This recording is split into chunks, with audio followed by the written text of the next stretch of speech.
میرے ساتھ ہیں سردار شوکت علی کشمیری، چیئرمین متحدہ کشمیر پیپلز نیشنل پارٹی۔ محترم ناظرین سامعین، آج میں ابتدائی کوئی بات نہیں کہتا،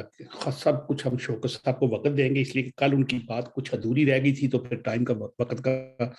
ہو گیا تھا، لیکن آج شوکت صاحب سے میں بس چاہتا ہوں ان کے پاس اور آپ سے۔ السلام علیکم جی۔ جی وعلیکم السلام۔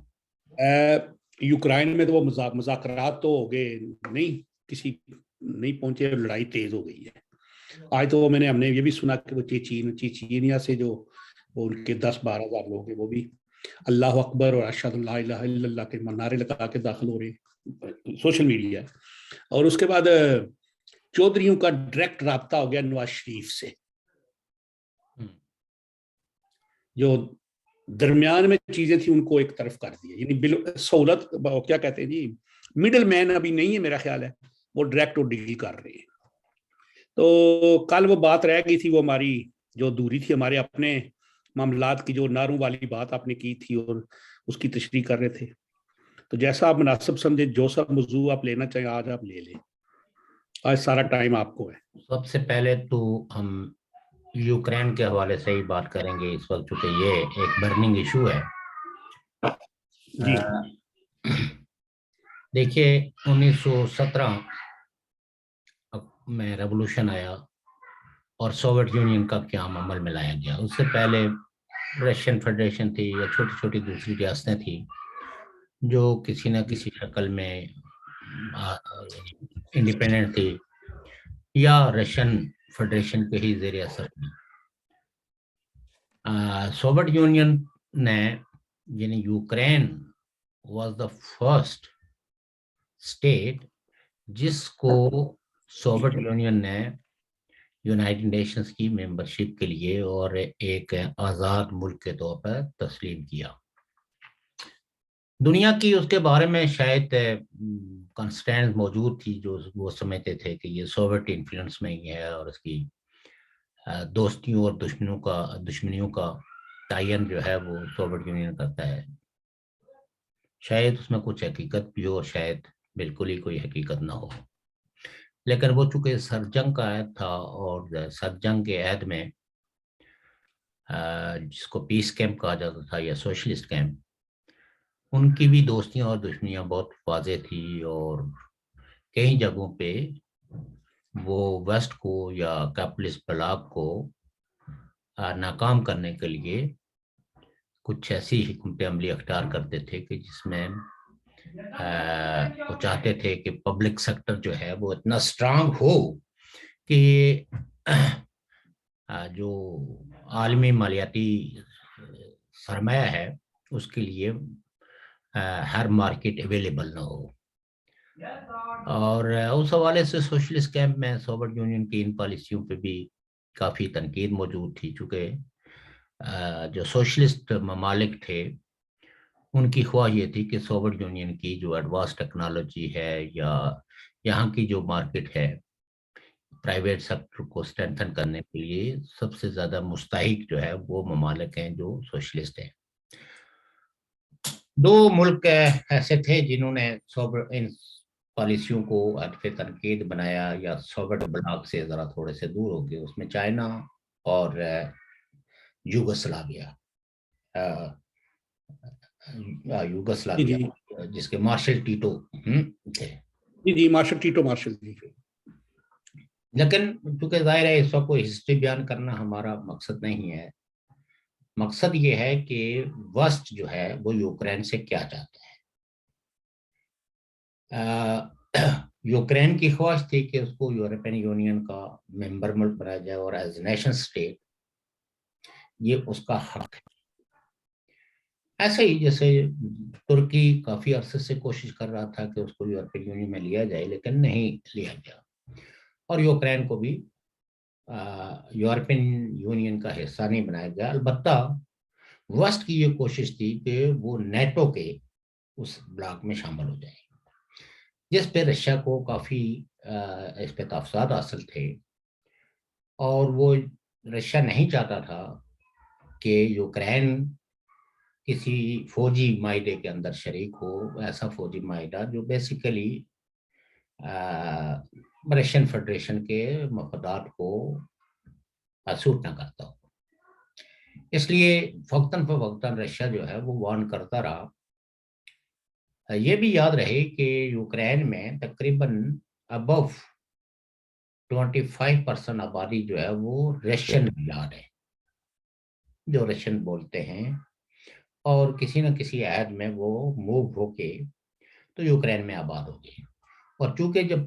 سوویت بلاک میں یہ ملک شامل تھے تو جن کے ساتھ زیادہ کوڈیل ریلیشنز ہوتے تھے تو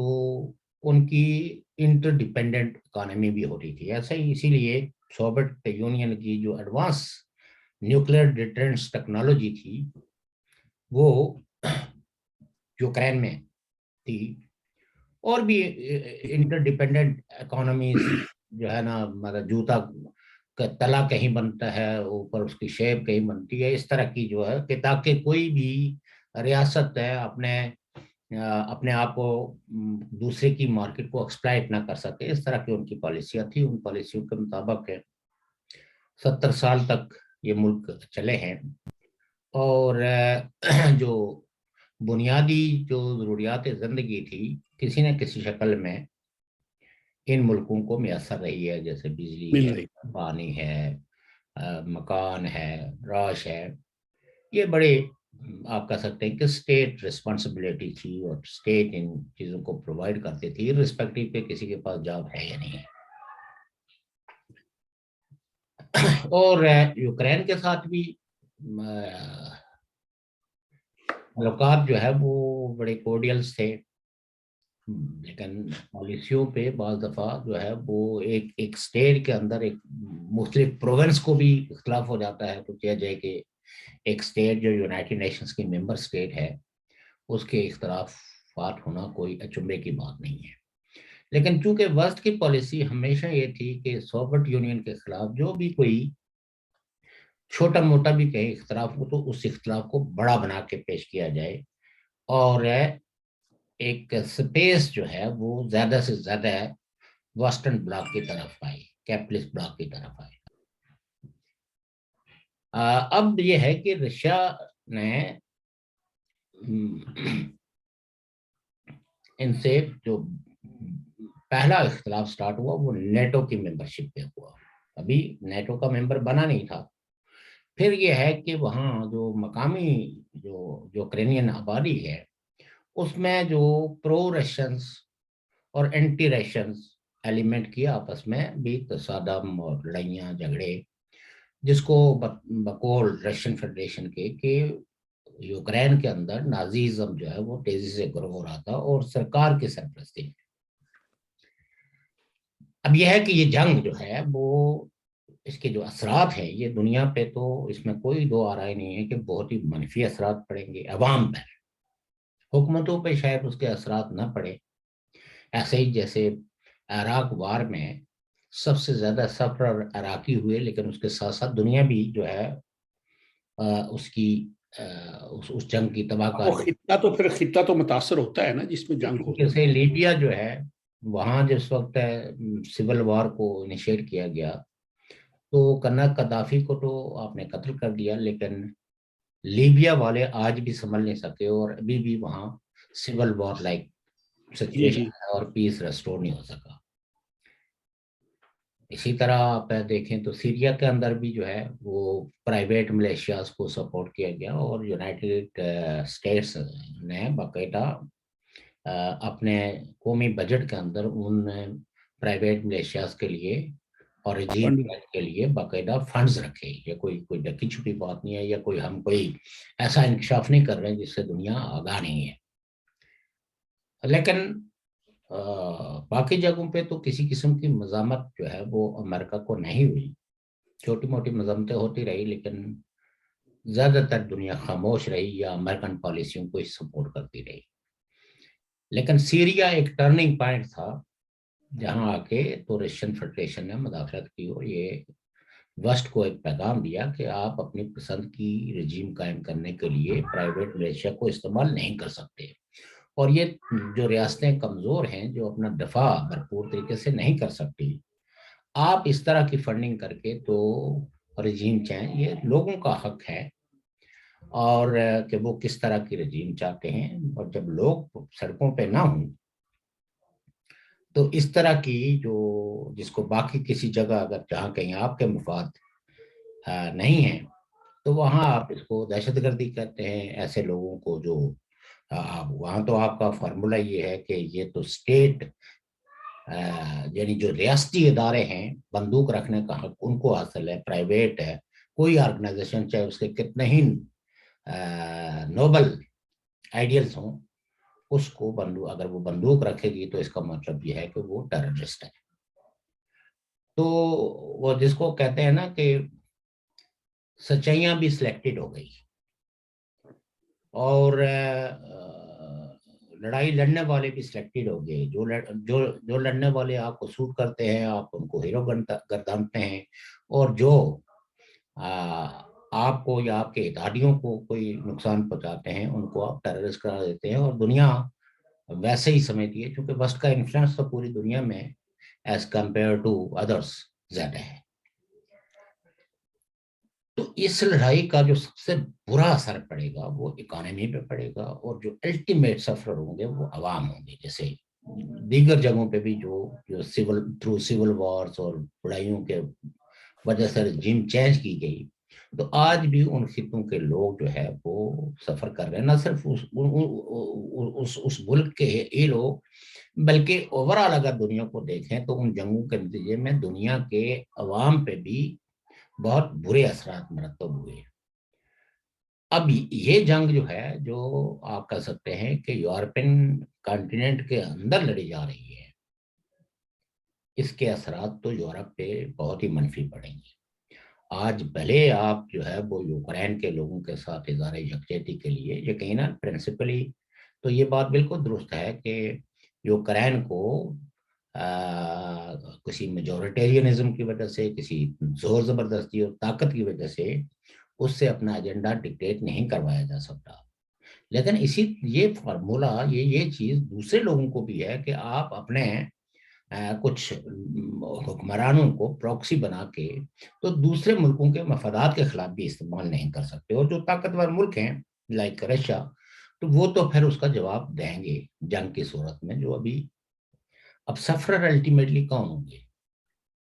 جو یوکرین کے رولرز ہیں ان کو تو وسٹ والے جو ہے وہ بہت بڑا پروٹوکول دے کے ان کو کہیں رکھ لیں گے. لیکن جو لوگ ڈسپلیس ہوں گے اس جنگ کے نتیجے میں, جو لوگ بے روزگار ہوں گے, ان کو در در کی, جس طرح عراقیوں نے در در کی ٹھوکریں کھائی ہیں, لیبینز نے در در کی ٹھوکریں کھائی ہیں, اور جنگ کے نتیجے میں جو سیرینز جو ہے وہ ڈسپلیس ہوئے ہیں.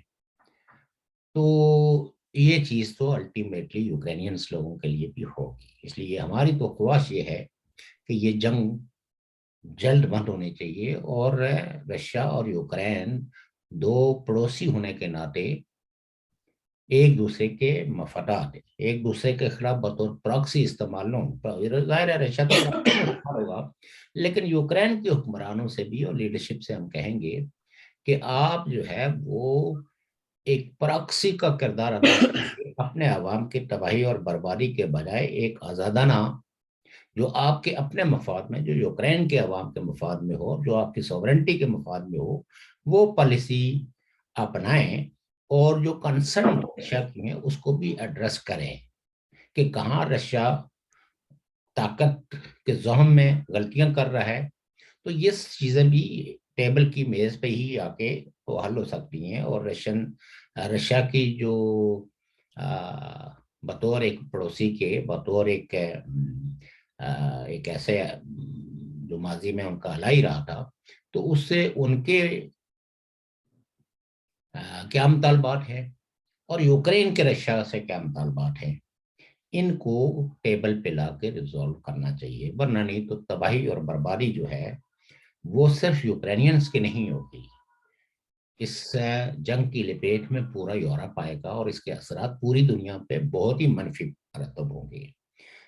خاص کر کے آپ دیکھیں نا کہ گیس ہو گیا, بجلی ہو گئی, مارکیٹس ہو گئی, تو الٹیمیٹلی تیل بڑا مہنگا ہو گیا جی. تیل تو بالکل آج جو وار اکانومی ہے وہ اسٹرانگ ہو جائے گی. اور مارکیٹ اکانومی جو ہے وہ بہت زیادہ کرائسس میں چلی جائے گی،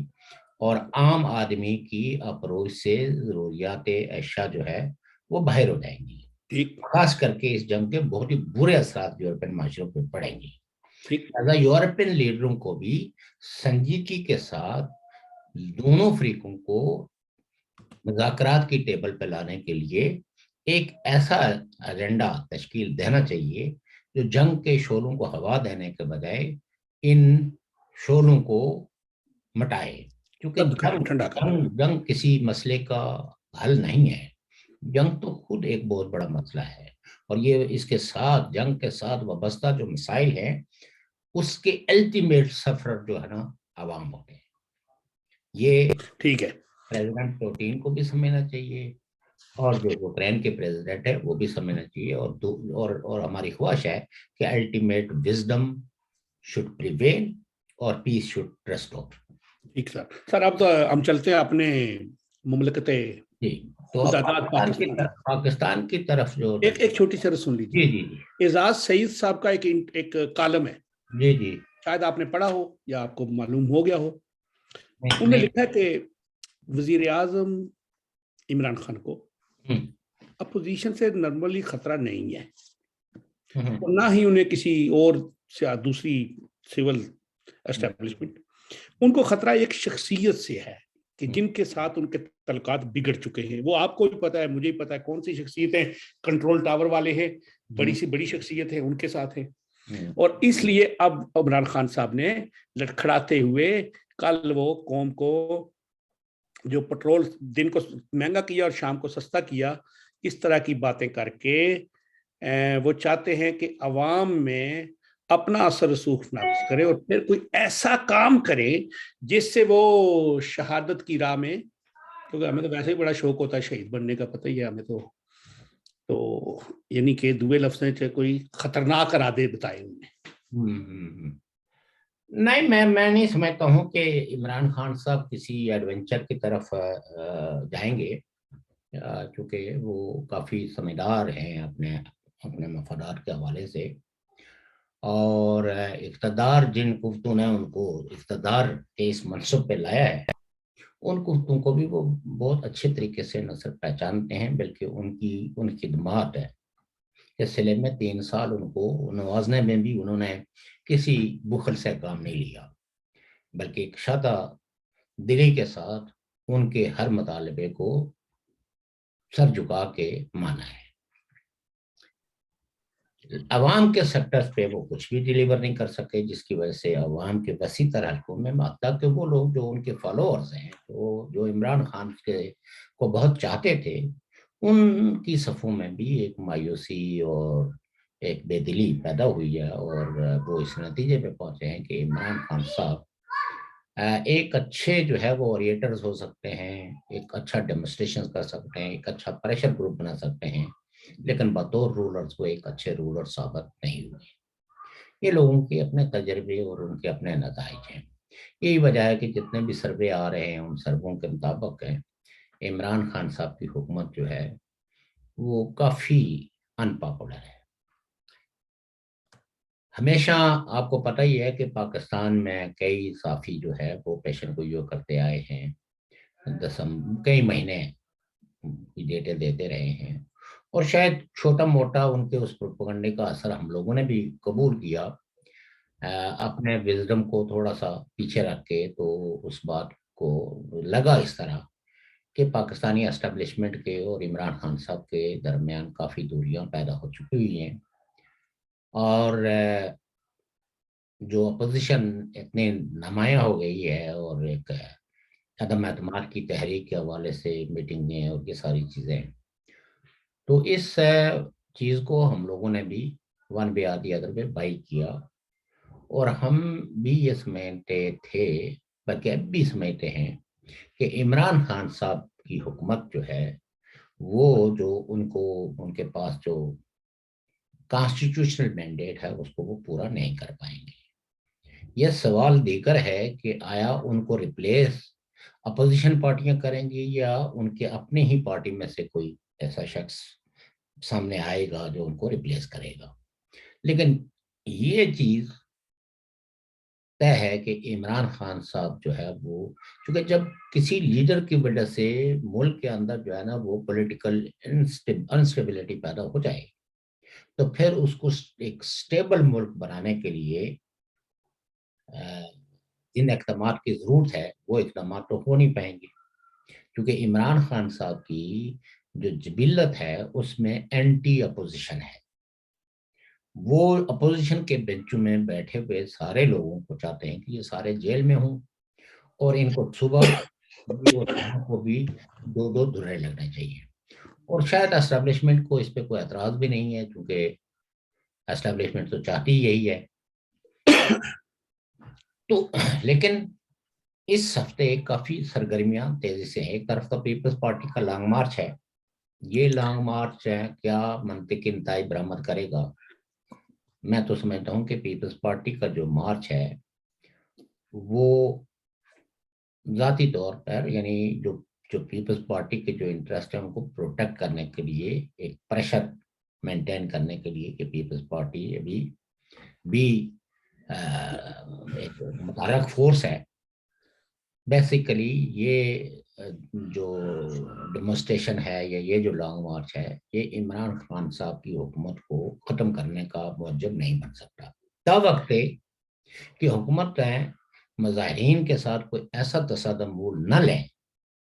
جس کی وجہ سے بلڈ شیڈ ہو اور سندھ کے اندر ایک ایسی آگ پھیل جائے کہ جس کی وجہ سے کئی لوگوں کی جو پیشن گوئیاں پاکستان کے وجود اور عدم وجود کے بارے میں وہ درست ہو. لیکن آج تو ایک اور بات ہوئی ہے نا. جی جی جی. برطانیہ کی اخبار نے عمران خان صاحب کے لیے ایک لفظ لکھا ہے، شیم لیسلی. عمران خان شیم لیسلی. اس کا مجھے ذرا انگریزی پوری نہیں آتی مجھے، میں تو بس اتنا پتا ہے شیم کا مجھے پتا ہے، پر لیسلی جو میرا لیسلی کا مطلب ہوتا ہے کہ بے شرم، ایسا شخص جو شرم کو محسوس بھی نہ کرتا ہو، شیم پروف ہو، یعنی حس نہ ہو، احساس نہ ہو. ٹھیک ہے، یہ کوئی احساس نہ ہو کہ دوسرا میرے بارے میں کیا سوچتا ہے کیا کرتا ہے. برائے نہیں ہو، ہمیں لفظوں کے ترجمے کی طرف نہیں جانا چاہیے. تو چونکہ اس پورے عرصے میں آپ یہ دیکھیں نا کہ پاکستان کی اگر فورن پالیسی کو لیں تو پاکستان فورن پالیسی میں بھی ڈیسٹیبلائز ہوا ہے. اس کو کوئی قابل قدر کامیابی نصیب نہیں ہوئی ہے. اور جو اس ملک کی کہ وہ روح اور تن کے رشتے کو برقرار رکھنے کے لیے وہ مختلف ہیں، بہت سخت قسم کے معاہدوں کی شکل میں انہوں نے ابھی تک اس وجود کو برقرار رکھا ہوا ہے، IMF کے ذریعے، ورلڈ بینک کے ذریعے، ایشین بینک کے ذریعے.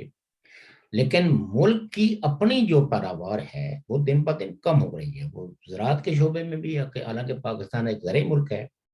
اور انڈسٹریل جو شعبہ ہے وہ بھی کرائسس میں ہے، اور اس کی اکانومی بھی جو ہے وہ دن بہ دن سکڑی ہے. کیونکہ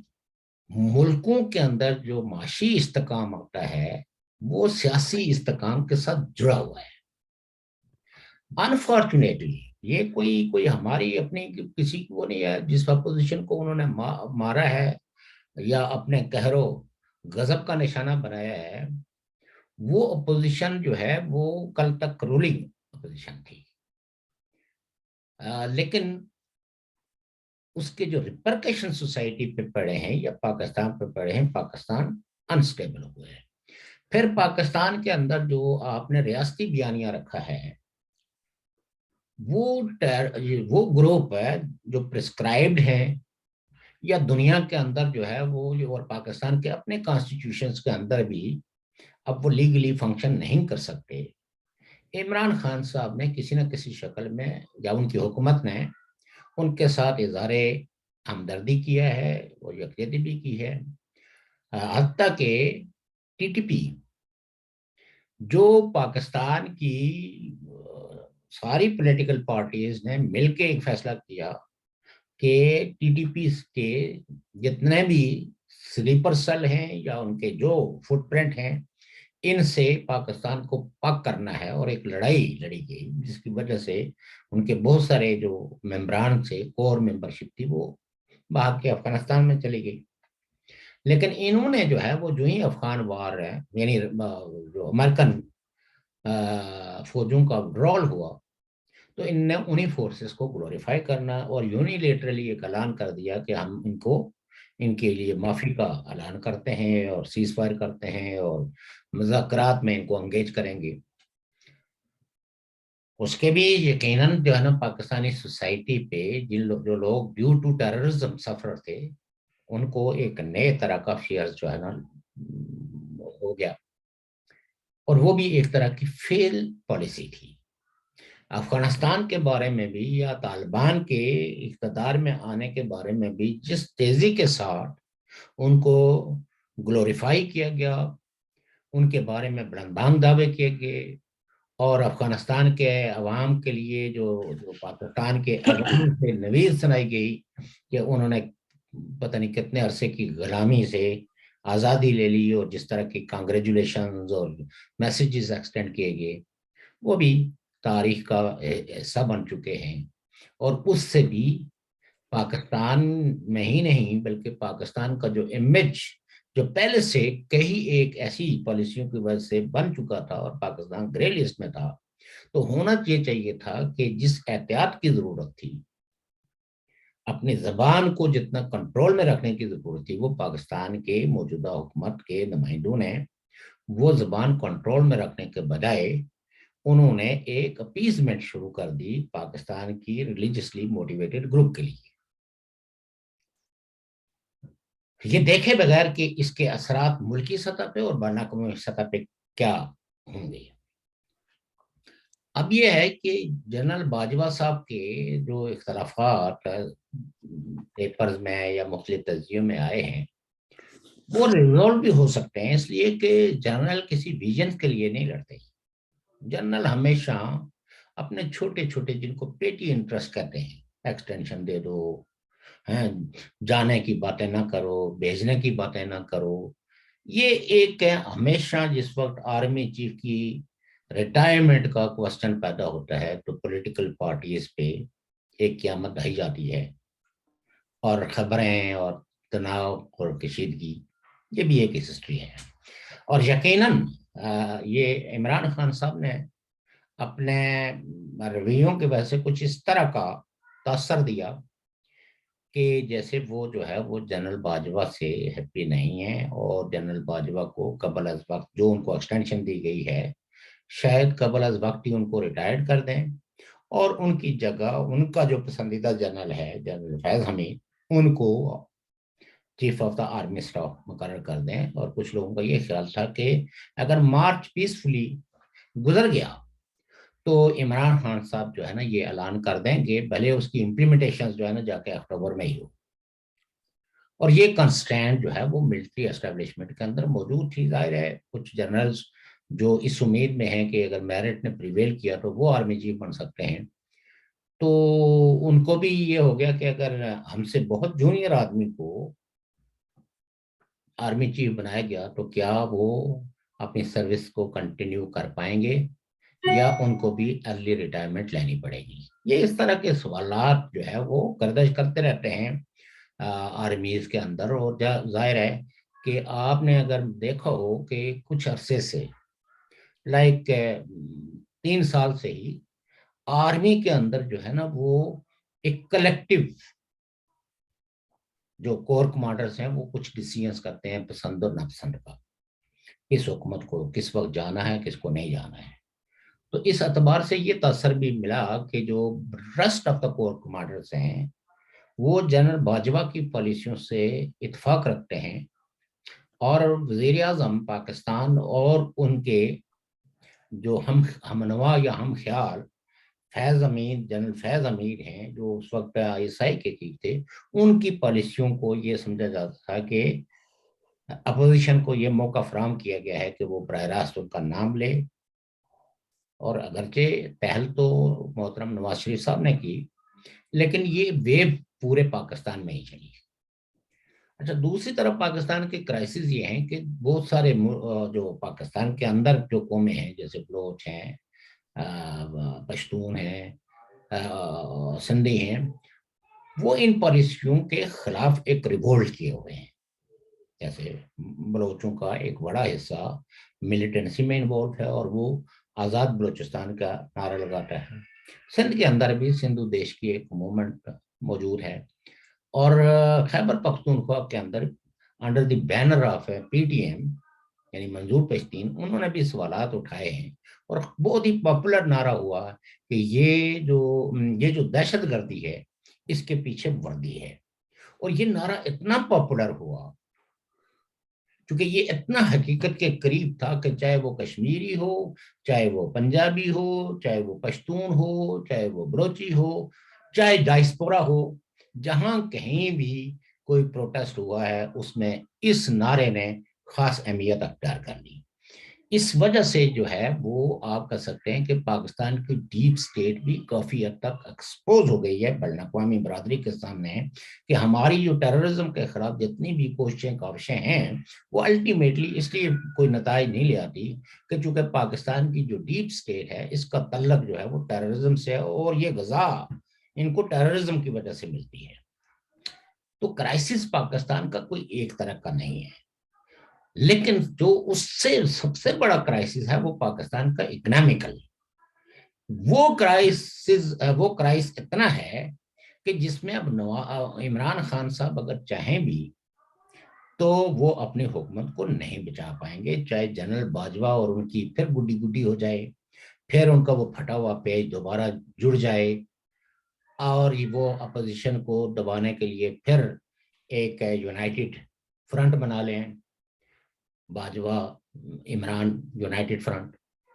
شاید عمران خان صاحب اس وقت جو اپوزیشن کا جو نو کانفیڈنس موو جو کوئی کہتا ہے ہفتہ, کوئی کہتا ہے 2 ہفتے کے اندر ہو جائے گی, شاید یہ ڈیلے ہو جائے اور عمران خان صاحب کی حکومت کو کچھ اور عرصہ سروائیو کرنے کا موقع مل جائے. چونکہ یہ یاد ہمیشہ رکھنی چاہیے کہ جو اپوزیشن پارٹیاں ہیں یہ کوئی ریولوشنری پارٹیاں نہیں ہیں, یہ بھی انہی پالیسیوں کا ون بیادی ادر بے حصہ ہیں, اور اس حصے داری میں جو ان کو بے دخل کیا گیا ہے وہ واپس وہ حصہ وصول کرنے کے لیے کوئی بہت بڑے پرنسپل سٹینڈ پہ کھڑے نہیں ہیں. زرداری صاحب نے اپنی خدمات ہمیشہ اسٹیبلشمنٹ کو پیش کی ہیں, اور ان اتحادوں کو نقصان پہنچایا جو اتحاد کچھ نہ کچھ نتائج ایسے لا سکتے تھے کہ مستقبل میں پاکستان کی پالیٹکس ٹرانسپیرنٹ ہو, اکاؤنٹیبل ہو, اور ڈیپ سٹیٹ کے جو پالیٹکس کے اندر مداخلت تھی وہ رک سکتی تھی. لیکن پیپلز پارٹی نے جو پالیسیاں اختیار کی اس کی وجہ سے اگین جو ہے وہ اسٹیبلشمنٹ ان ہو گئی, اور وہ جو موو تھی کہ اسٹیبلشمنٹ کو نیوٹرل ہونا چاہیے, ان کو جو ہے وہ پالیٹکس میں کسی قسم کی وہ جو جس کو ہماری پنچھی میں کہتے ہیں پان تروڑ ہیں, جوڑ توڑ کرنے کی کوئی ضرورت نہیں ہے. وہ پھر ان ہو گئے, اور اس عرصے میں اپوزیشن پارٹیوں نے جو عمران خان صاحب کی اتحادی پارٹیاں ہیں لائک MKM اور قوف لیگ, ان کو بھی اپروچ کیا اور ان سے بھی وہ کی, اور وہ کافی حد تک یعنی ان کے جنگسٹرز ایسے تھے کہ جو وہ عمران خان صاحب کی حکومت کو ختم کرنے کے لیے اپنا پلڑا جو ہے وہ اپوزیشن کے ساتھ یعنی اپنا وزن اپوزیشن کے کھاتے میں ڈالیں گے. لیکن چونکہ یہاں جو اسٹرانگ ایلیمنٹ ہے پاکستان میں وہ ہے پاکستانی اسٹیبلشمنٹ, ملٹری اسٹیبلشمنٹ. اور اگر ملٹری یہ جو غیر فطری الائنس بھی جو حکومت کا MKM کا قوف لیگ کا وہ کیا ہوا ہے, تو اس میں جو بائنڈنگ فورس ہے وہ پاکستان کی ملٹری اسٹیبلشمنٹ ہے. عمران خان کے ساتھ چودھری برادران کا کوئی لو نہیں ہے, اور نہ ہی MKM کا ہے, بلکہ MKM تو اندر سے بہت دکھی ہے کہ ان کے ووٹ بینک پہ ڈھاکہ ڈالا گیا ہے, اور لوگ جو ہے وہ PTI کے ان لوگوں کو ووٹ نہیں دینا چاہتے تھے زور زبردستی سے, اور نتائج بدل کے اور ان کو بندوق کی نوک پہ خاموش کر دیا گیا کہ آپ نے کسی دھاندلی کا ذکر نہیں کرنا ہے, کیونکہ مستقبل میں آپ کو اسی حکومت کا حصہ جو عمران خان بنانے جا رہے ہیں تو اس کا حصہ ہوگا, اور اگر آپ نے کوئی بہت زیادہ دوست دھاندلی کا شور شرابہ کیا تو پھر آپ حصہ نہیں بن پائیں گے. بلوچستان ایک چھوٹی سی جی بلوچستان سے ایک لیڈر تھے، رہنما ہیں، وہ سردار یار محمد رند، وہ پرائم منسٹر کے اسپیشل ایڈوائزر تھے، جی جی جی انہوں نے استعفیٰ دے دیا آج۔ آپ کہہ رہے ہیں کہ یہ اسٹیبلشمنٹ اور وہ ابھی شاید ایک پیج پہ ہوں، یہ جو استعفے ایسے ہوتے ہیں نا ان لوگوں کے، سردار یار محمد رند جیسے لوگوں کے، میں نے یہ نہیں کہا کہ وہ ایک پیج پہ ہے، میں یہ سوری کہتا میں ہوں سمجھا، کہ اس عرصے کے اندر جو نیو ڈیولپمنٹ ہوئی ہیں، تو میں یہ کہتا ہوں کہ اگر عمران خان صاحب اور جنرل باجوہ آپس میں جپھی لگا لیں اور اس پھٹے ہوئے پیج کو دوبارہ یونائٹ بھی کر دیں، تو تب بھی عمران خان صاحب کی حکومت جو ہے وہ اپنی آئینی مدت پوری نہیں کر پائے گی۔ میں نے یہ جو سارے واقعات سنائے، اس کا جو کریکس میں نے بیان کیا ہے۔ اب یہ ہے کہ اس میں کوئی شک نہیں ہے کہ جو اپوزیشن ہے، جس میں مسلم لیگ نون، پیپلز پارٹی، پارٹلی، عوامی نیشنل پارٹی، سردار اختر مینگل کی پارٹی، JUIF، یہ جتنی پارٹیاں جو جینمنلی اپوزیشن میں ہیں، جو اس وقت یعنی عمران خان کے ساتھ سے کچھ بینیفٹ نہیں لے رہی ہیں، ان کا عدد جو ہے وہ پورا نہیں ہے نو کانفیڈنس کے لیے۔ جو PTI کا وہ ممبران جو یعنی جس میں 8-9 MNAs ہیں جو بغاوت کے لیے آمادہ ہیں اور نون لیگ کے ساتھ انڈرسٹینڈنگ میں ہیں، ان کا ووٹ جو ہے وہ کاسٹ ہونا یا نہ ہونا کا دار و مدار جو ہے وہ اسپیکر پہ ہے، جو عمران خان صاحب کا۔ آپ شور شرابہ کر سکتے ہیں کہ یہ تو ان کا آئینی حق تھا اور آپ ان کو ڈی سیٹ کریں، یہ الگ اسپیکر اور ڈپٹی اسپیکر کے خلاف بھی عدم اعتماد ہوگی پہلے، اگر اور وہ جب ان کے خلاف عدم اعتماد ہوگی then they will دیکھیں نا، بات not allowed to chair it۔ یہ تو وہ لوگ ہیں نا جو پریکٹیکلی پلیئر ہیں، یہ پلیئرز کیا پالیسی اختیار کرتے ہیں؟ وہ عمران خان سے بات شروع کرتے ہیں، پنجاب سے بزدار صاحب کے خلاف شروع کرتے ہیں، یا وہ اسپیکر سے سٹارٹ کرتے ہیں، دیٹ از دیئر پالیسی۔ اور وہ انہوں نے کیا حکمت عملی اختیار کی ہے، اور اس حکمت عملی کے اندر جو جو جو جو جو جینوئنلی PTI کی حکومت ختم کرنا چاہتے ہیں، اس میں کون کون سے ایسا ایلیمنٹ ہے یا ایسی پولیٹیکل پارٹی ہے جو اس میں بھی اپنے مستقبل کی سیاست کو محفوظ کرنے کے لیے اسٹیبلشمنٹ کی طرف دیکھ رہی ہے۔ تو یہ خاصی کریٹیکل یعنی ایسی پوزیشن نہیں ہے۔ جن لوگوں نے بھی یہ بلند بانگ دعوے کر کے ڈیٹیں بھی دی ہیں نا، تو وہ ڈیٹیں جو ہے وہ صحیح تو ثابت نہیں ہوئی ہے۔ لیکن سول حکومت ہر طرف ناکام ہو رہی ہے نا، کوئٹہ میں بھی پھر دھماکہ ہو گیا، بندے مر گئے آج، آئی فلی ایگری، تھوڑے منٹ پہلے مرے۔ بلکہ سویلین حکومت کا کہ فیلئر کے نتیجے میں جو ٹیررسٹ، جن کو معروف معنوں میں ٹیررسٹ کہا جاتا ہے، وہ سارے ری ایکٹیویٹ ہو گئے ہیں، وہ دندناتے ہوئے پھرتے ہیں، اور اس وقت کوئی ادارہ بھی اس پوزیشن میں نہیں ہے پاکستان میں جو ان کی اس طرح کی انلیگل ایکٹیویٹیز میں ان کو سٹاپ کر سکے۔ ٹھیک جناب۔ اور چونکہ جب آپ دو عملیوں کا شکار ہوں گے، آپ کے سٹینڈرڈ جب ڈبل ہوں گے، تو پھر تو سپیس الٹیمیٹلی سول سوسائٹی کے لیے نہیں بنتا، بلکہ اسی طرح کے جو ملیٹنٹ گروپس ہیں۔ اور اگر آپ کی پالیسی یعنی آپ کی جو اسٹیٹ پالیسیوں کے اندر بیٹھے ہوئے لوگ وہ اگر اس پہ زیادہ خوش ہوں کہ یہ ساری سول سوسائٹی ٹیررائز رہنی چاہیے، پولیٹیکل پارٹیز کے لیڈروں کو ہمیشہ لائف تھریٹ رہنی چاہیے، تو یہ ایلیمنٹ جو ہے نا وہ آپ کو اپیرنٹلی نظر آئے گا۔ دیکھیں آپ کا بڑا ایک وسیع تجربہ ہے اس معاملے میں۔ میں نے اپنی زندگی میں جب حکومتیں الٹتی دیکھی ہیں، خاص کر مملکت خدادات پاکستان میں، تو یہ کام جو ہے نا یہ بڑے تواتر سے ہوتے ہیں، کسی کو دھماکے کی وجہ سے،